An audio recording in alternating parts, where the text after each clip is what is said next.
hadiah sebesar 10 juta dolar Amerika atau sekitar 169 miliar rupiah.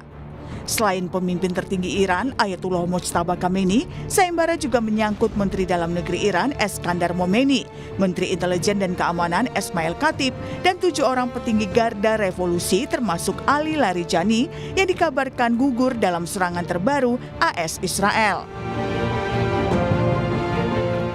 Sebelumnya Israel mengaku bertanggung jawab atas kematian Sekretaris Dewan Keamanan Nasional tertinggi Iran, Ali Larijani. Menteri Luar Negeri Israel Gideon Sa'ar mengatakan Amerika menjanjikan hadiah untuk siapa saja yang dapat menangkapnya, namun Israel melakukannya secara sukarela. Soleimani was under US and EU sanctions for his role in repressing Iranians. Larijani was also under US sanctions for the same reason, with a $10 million prize on his head. We did it for free. Sementara itu, Presiden Amerika Donald Trump juga masih mempertanyakan keberadaan pemimpin tertinggi Iran, Ayatullah Mojtaba Khamenei. Well, I mean, a lot of people are saying that he's badly disfigured. They're saying that he lost his leg, the one leg, and he's been hurt very badly. Other people are saying he's dead. Nobody's saying he's 100% healthy, and he hasn't spoken because the Ayatollah would sit and he'd spew hate from a form of a throne. But you see him a lot, right? This one we haven't seen at all. So that could be for a lot of different reasons. Namun Iran membantah kabar buruk apapun yang mengarah pada pemimpin tertinggi Iran, Mojtaba. Wakil Menteri Luar Negeri Iran, Said Khatibzadeh, mengatakan Mojtaba memegang kendali dan dalam keadaan sehat. I'm not in the business of speculations. You know that. We are just working by facts. He's healthy, he's in charge, and he's doing whatever is supposed to be done by him. Sebelumnya dilansir Times of India, Presiden Rusia Vladimir Putin diklaim secara pribadi menawarkan bantuan kepada Mojtaba Khamenei. Mojtaba dikabarkan terluka saat Amerika Serikat dan Israel melancarkan serangan pada 28 Februari lalu dan membutuhkan perawatan di rumah sakit. Pemimpin tertinggi Iran, Mojtaba, juga dilaporkan telah diterbangkan ke Rusia untuk menjalani operasi.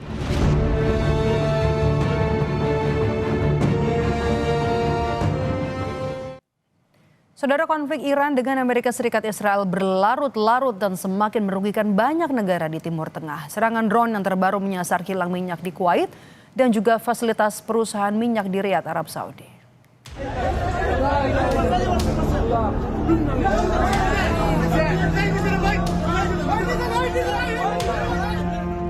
Memasuki pekan ketiga, konflik antara Iran dan Amerika Serikat Israel belum menunjukkan tanda-tanda mereda, bahkan semakin meluas. Bola api besar melintas di langit, menghantam fasilitas minyak raksasa Aramco di Riyadh, Arab Saudi pada Rabu malam. Sehari setelahnya, giliran kilang minyak di Pelabuhan Ahmadi di Kuwait diserang drone. Perusahaan minyak negara Kuwait menyatakan kebakaran akibat serangan drone ini telah berhasil dipadamkan. Sementara itu, serangan udara Israel menghantam Bahora di pusat kota Beirut pada Rabu waktu setempat. Sebuah bangunan apartemen hancur akibat serangan ini. Israel mengklaim gedung itu digunakan oleh Hizbullah sebagai fasilitas untuk menyimpan dana dalam jumlah besar. Pasukan Pertahanan Israel IDF merilis video serangan di Lebanon. Israel menargetkan lokasi yang diduga menjadi tempat Hizbullah di sejumlah wilayah di Lebanon. Pasukan Israel juga menyerang para pelaku bersenjata dan infrastruktur di daerah Pinjibeil. Di tengah meningkatnya eskalasi saling serang antara Iran, Amerika Serikat, dan Israel, pemerintah Arab Saudi menggelar pertemuan dengan para menteri luar negeri negara Arab dan Islam di Riyadh. Pertemuan yang berlangsung Kamis dihadiri Menlu dari Qatar, Jordania, Suriah, Mesir, Turki, dan Bahrain. Menlu Arab Saudi menyebut pihaknya berhak mengambil kemungkinan tindakan militer terhadap Iran jika dianggap perlu, karena telah mengganggu pasokan energi global. This pressure will backfire. Will backfire politically, will backfire, I believe, morally, and certainly, as we have stated quite clearly, we have reserved the right to take military actions if deemed necessary. And if the time comes, the leadership of the kingdom will take the necessary decision.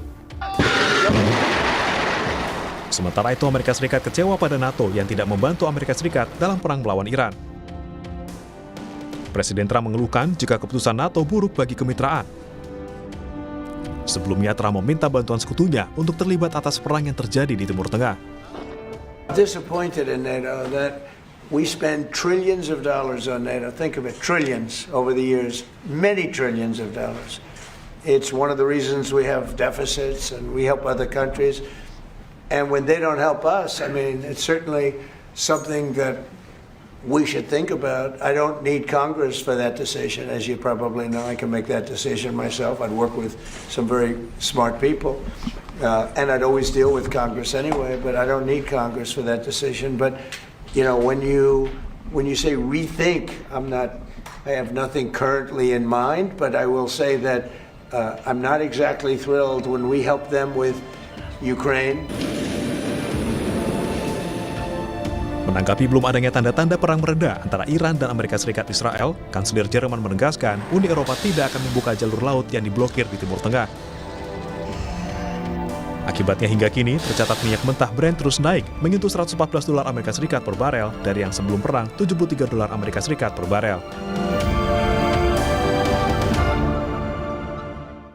Proses evakuasi seorang anak dari reruntuhan bangunan di Teheran, Iran berlangsung dramatis. Setelah terjebak di bawah puing-puing bangunan, anak itu akhirnya berhasil diselamatkan dan langsung dibawa ambulans untuk mendapat perawatan medis.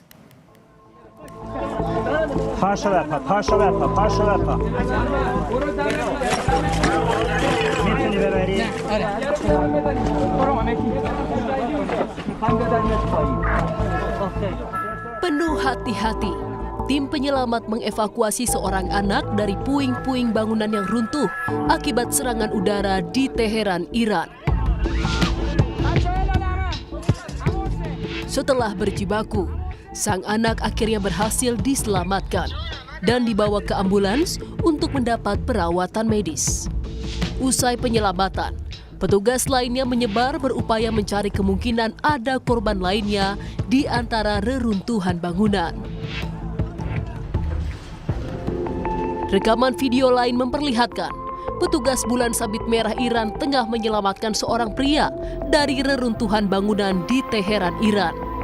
Pria tersebut tampak terluka akibat terjebak di lantai 4 bangunan yang roboh usai dihantam serangan AS Israel.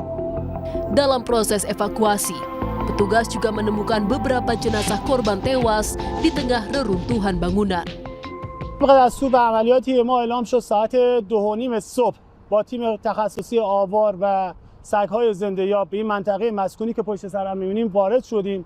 در رئیس حادثه با تیم‌های استان تهران موفق شدیم توی طبقه 4 یک نفر رو به صورت زنده بیرون بیاریم و بعد از اون تجسس‌های بعدی ما که شروع شد جز تو همون طبقه پیکر شهید دختر پیدا کنیم و پیکر چند تا خانم رو پیدا کنیم و همچنین که ساعت الان حدوداً 12 ظهر هست هنوز درگیر این آوار هستیم. Petugas mengerahkan alat berat untuk membantu proses pencarian dan pembersihan material bangunan yang runtuh. Perang antara Amerika Serikat, Israel, dan Iran terjadi sejak 28 Februari. Lebih dari 1.400 orang di Iran dilaporkan tewas selama perang berlangsung.